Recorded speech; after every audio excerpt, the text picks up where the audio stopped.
ज्योतिष दीप चैनल में आपका स्वागत है। जैसा कि ज्योतिष दीप चैनल के माध्यम से आप किसी भी जातक की कुंडली और उसके वर्गों के द्वारा भविष्य के विषय में ऐसी अद्भुत जानकारी जो बहुत ही सूक्ष्म से सूक्ष्म और बहुत ही रोचकर होती है, ऐसी जानकारियों को लगातार उत्तरोत्तर आप प्राप्त करते चले जा रहे हैं। जैसा कि होरा कुंडली के द्वारा आपने किसी भी जातक की जो धन का आगमन है वो कैसा है, सद धन मिलेगा या किसी दूसरे मार्ग से धन प्राप्त होगा और धन प्राप्त करने का रास्ता कौन सा है, इसी प्रकार से जातक के नवांश कुंडली के माध्यम से आपने दाम्पत्य जीवन के विषय में बहुत ही गोपनीय और बहुत ही रुचिकर और बहुत ही आनंददायक तथ्यों को सुना कि किसी भी जातक के जो दाम्पत्य जीवन है वो कैसा रहता है, उसको पत्नी कैसी मिलती है, उसकी कैसी विचारधारा होती है, क्योंकि जीवन का एक बहुत बड़ा पहलू होता है। और यदि पत्नी का पूर्ण रूप से सहयोग होता है तो पूरा जीवन बहुत ही सुखमय व्यतीत होता है। यदि पत्नी की विचारधारा नहीं मिलती है अथवा रोग से ग्रस्त मिलती है अथवा अनेक प्रकार की पीड़ाओं से पीड़ित मिलती है तो दाम्पत्य जीवन बड़ा कष्टमय हो जाता है। उसी बेला में, उस ज्ञान बेला में आज मैं आपको द्वादशांश कुंडली के माध्यम से माता पिता का सुख कैसा प्राप्त होगा, इसको विश्लेषण करने जा रहा हूं, जो बहुत ही अपने में रुचिकर है। जैसा आप देखते हैं कि जो माता पिता बचपन से जन्म देने के बाद में पालन पोषण करते हैं, वही माता पिता जब जातक अपने पैरों पर खड़ा हो जाता है, वयस्क हो जाता है, योग्य बनने के काबिल हो जाता है या युवावस्था में होकर के स्वयं अपने निर्णय अपने आप लेने लग जाता है, उस समय माता पिता का यदि सहयोग पूर्ण रूप से प्राप्त होता है तो वह जातक उत्तरोत्तर उन्नति करता जाता है। यदि माता पिता का सहयोग सामान्य हो जाता है तो उसकी उन्नति पहली की अपेक्षा कम रहती है, और यदि माता पिता का सहयोग बिल्कुल न होकर के विरोध में हो जाते हैं, कोई भी कार्य करता है जातक उसके विरोध में हो जाते हैं, तो वहां वह जातक अपनी उन्नति न करके निम्न स्तर में चला जाता है, उसकी अवनति हो जाती है, जो उसके लिए बहुत ही कष्टकारक होती है। इस तथ्य को जानने के लिए आज हम द्वादशांश कुंडली के माध्यम से देखेंगे कि जातक को किस प्रकार से माता पिता के सहयोग से सुख मिलता है, माता पिता के किस प्रकार से सहयोग नहीं मिलता है और किस प्रकार से विरोध पैदा होता है। इसी भाव के साथ में आप ज्योतिष दीप चैनल को सब्सक्राइब करें और इस वीडियो को शेयर करते हुए, लाइक करते हुए बहुत ध्यान से सुने कि जो आपके लिए बहुत ही अद्भुत फल देने वाला है। आइए अब मैं द्वादशांश कुंडली के द्वारा किसी भी जातक के माता पिता के विषय में बहुत ही अद्भुत जानकारी प्राप्त करना। प्रत्येक जातक की कुंडली में लगन होती है, लगन से ही 16 वर्ग बनाए जाते हैं और उन 16 वर्गों में से एक वर्ग है द्वादशांश। यदि हम एक राशि के 12 भाग करें, एक राशि के 12 भाग करें अर्थात 30 में 12 का भाग दें तो एक द्वादशांश 2 डिग्री 30 कला का होता है। एक द्वादशांश 2 डिग्री 30 कला का होता है। इस द्वादशांश से माता पिता, संतति, शरीर, आयु, स्त्री इत्यादि के अनेक विचार किए जाते हैं। द्वादशांश कुंडली के माध्यम से हम किसी भी जातक के माता पिता,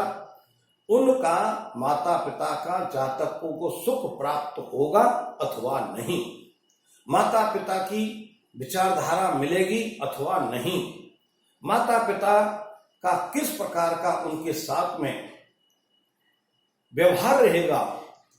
इस विषय में, तथा उसकी संतान के विषय में संतान अच्छी होगी अथवा सामान्य होगी अथवा विरोधी विचारों की होगी। इसी प्रकार से उसका शरीर हष्ट-पुष्ट रहेगा अथवा कमजोर रहेगा अथवा किस प्रकार का रहेगा इस विषय में। आयु जो है दीर्घ आयु होगी अथवा मध्यम आयु होगी अथवा अल्प आयु होगी अथवा परम दीर्घायु होगी, किस प्रकार की आयु होगी। इसी प्रकार से उसके जीवन काल में जब उसका विवाह होगा तो विवाह किसी बहुत ही संस्कार युक्त और सुलक्षणा, सुंदर और बुद्धिमान पत्नी से होगा, स्त्री से होगा, अथवा सामान्य से होगा विवाह, अथवा अधम से विवाह होगा। और उसका दाम्पत्य जीवन किस प्रकार का होगा, इस अनेक विषयों में हम द्वादशांश कुंडली से फलित करते हैं। आइए अब द्वादशांश कुंडली का पाराशर होरा शास्त्र में जो पाराशर ऋषि ने एक अद्भुत सूत्र दिया है, उस सूत्र के विषय में हम देखते हैं। पाराशर ऋषि का कहना है कि यदि होरांश कुंडली, यदि द्वादशांश कुंडली में, यदि द्वादशांश कुंडली में सूर्य हो, द्वादशांश कुंडली के लग्न में यदि सूर्य हो अथवा लगन, द्वादशांश लगन जो है वर्गोत्तम हो, द्वादशांश कुंडली में लगन में सूर्य हो अथवा द्वादशांश कुंडली की लगन जो है वर्गोत्तम हो, तो उस जातक को अपने माता पिता का पूर्ण सहयोग मिलता है और वह जातक अपने पिता के बराबर स्तर का होता है। यदि पिता बहुत ही उच्च स्तर का है, सूर्य पिता है और सूर्य राजा है,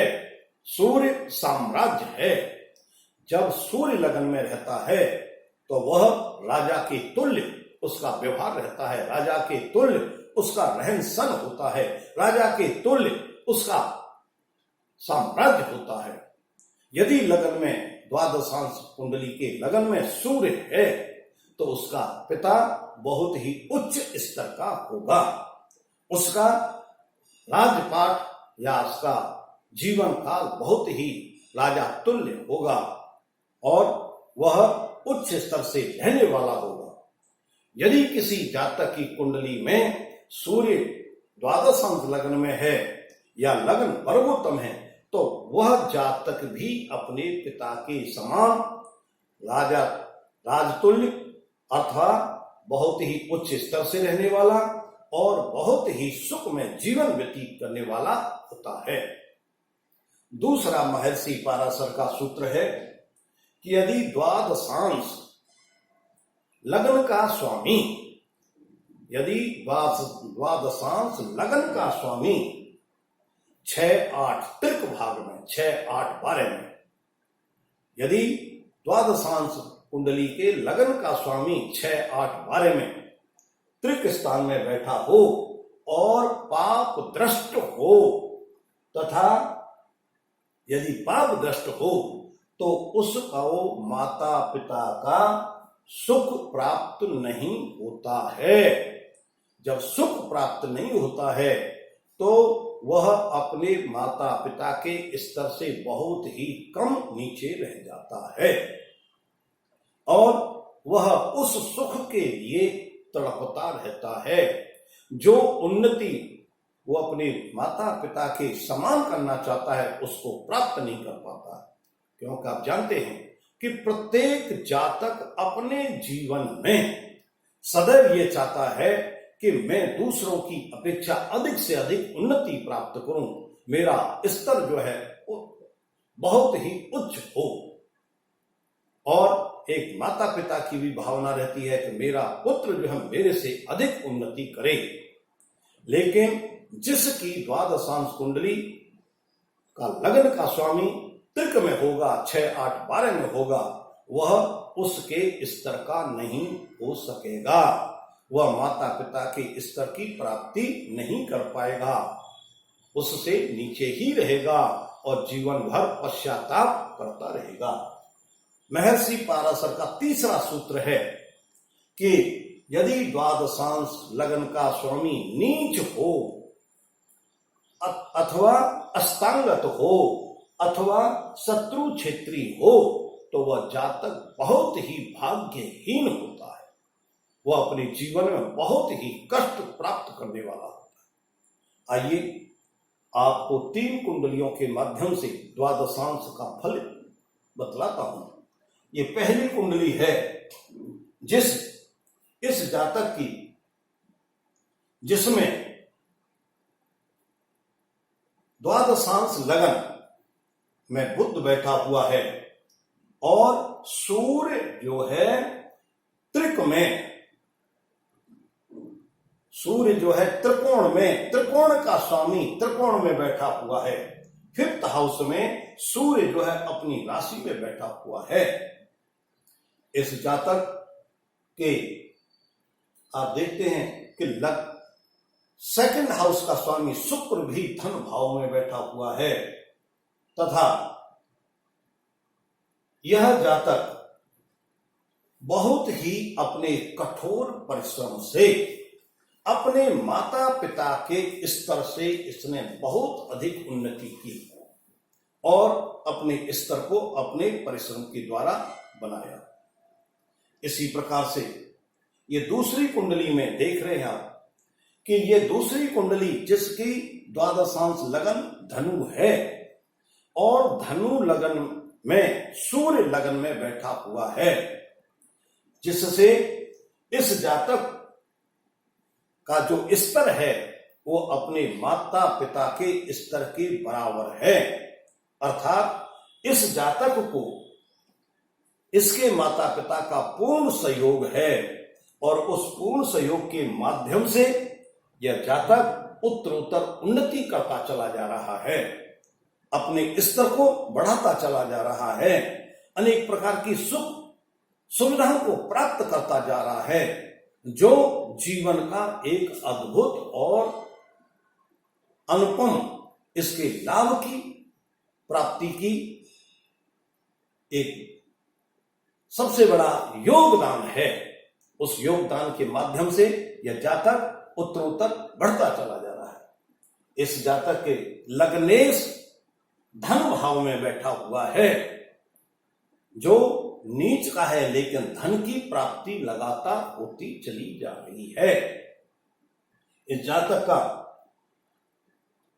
त्रिकोण का स्वामी मंगल केंद्र में बैठा हुआ है जो हर प्रकार का इसको सहयोग प्राप्त हो रहा है। इसी प्रकार से अन्य ग्रह भी इसके बहुत ही पावरफुल हैं और सबसे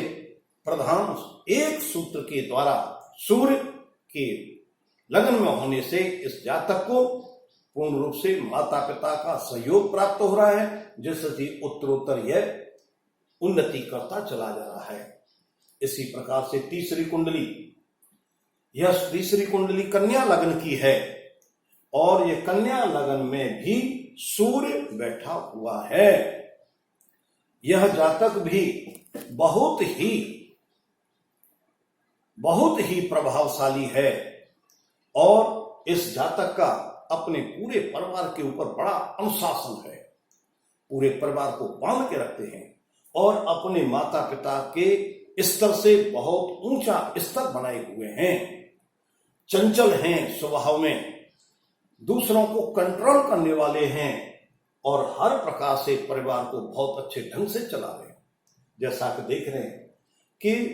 फोर्थ लॉर्ड फोर्थ हाउस में बैठा हुआ है, परिवार जो है परिवार के साथ बैठा हुआ, बांध करके चला रहा है। और इस त्रिकोण का स्वामी शनि केंद्र में बैठा हुआ है तथा जुपिटर जो है केंद्र का स्वामी को केंद्र में बैठा हुआ है, जो बहुत ही शुभ फल दे रहा है। इस तरह से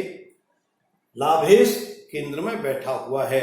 अनेक प्रकार से यह जातक जो है अपने परिवार को बांध करके रखने वाला, उत्तरोत्तर उन्नति करने वाला, अनेक प्रकार की सुख सुविधाओं को प्राप्त करने वाला और अपने स्तर को बनाए रखने वाला है, जो इसके लिए बहुत ही शुभ लाभप्रद है। जिससे इसके परिवार का कल्याण हो रहा है और इसी भाव के साथ में कल्याणम अस्तु।